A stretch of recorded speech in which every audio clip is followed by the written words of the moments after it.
Kızım, her şey kızım. Oy, oy.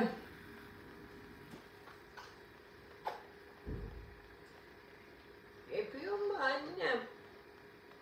Annem öpüyor musun ya? He? Gel sana şeylik yapalım. Geçen Giloş.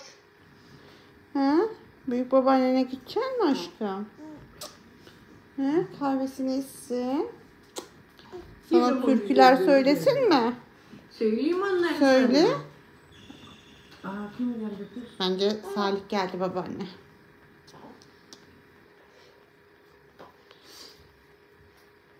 Giloş'a baba mı geldi? Bak büyük babaanne ağlıyor. Sen iç babaanne kahveni. Ben Lila'yı yatağa koyayım. Tamam. Sen de şey yap. Ama alsana şeyi. Anahtarı var. Dur açarım şimdi.